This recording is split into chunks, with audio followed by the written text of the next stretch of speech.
saat manusia menuangkan anggur ke dalam mulutnya, maka alkohol yang mudah menguap akan dengan cepat menguapkan air dari permukaan mukosa mulut, sehingga langsung membuat mulut terasa kering coy. Kemudian, alkohol akan menyusuri kerongkongan menuju lambung. Jika saat itu tidak ada makanan di perut, maka alkohol akan merangsang mukosa lambung untuk mengeluarkan asam lambung dalam jumlah besar, sehingga orang itu bisa merasakan seperti ada api di perutnya coy. Tapi, sebagian besar alkohol akan melewati lambung dengan cepat dan langsung menuju usus kecil. Nah, dinding usus kecil yang kaya akan mikrofili, ibarat seperti pabrik spons raksasa. Itu dapat dengan cepat menyerap alkohol ke dalam jaringan transportasi darah coy. Dan semakin tinggi konsentrasi alkoholnya, maka akan semakin cepat penyerapannya. Sehingga hanya butuh waktu setengah jam untuk bisa menyebar ke seluruh sudut tubuh seseorang. Dan saat sirkulasi darah semakin cepat, maka pembuluh darah juga akan melebar secara tidak normal akibat dari rangsangan alkohol. Pada titik ini, orang itu akan merasakan tubuhnya menjadi panas coy. Namun, ketika alkohol melewati aliran darah dan masuk ke hati, maka hati akan mengeluarkan berbagai enzim untuk menguraikan etanol menjadi karbon dioksida dan air.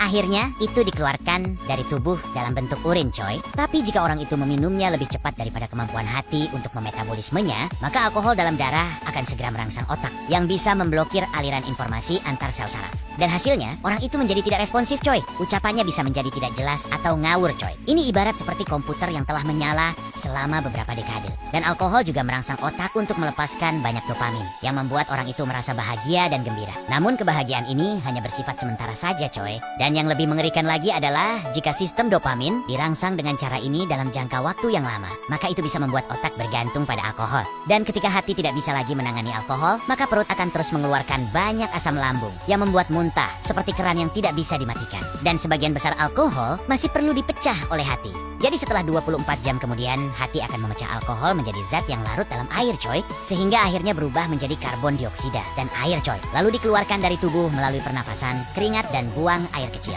Meskipun dia sudah bangun tidur saat itu, tapi alkohol telah menyebabkan kerusakan pada tubuh yang tidak bisa diperbaiki lagi. Jadi untuk kesehatan diri sendiri, berusahalah sekuat tenaga agar tidak pernah mengkonsumsi minuman beralkohol untuk masa depanmu yang cerah dan penuh kebaikan coy.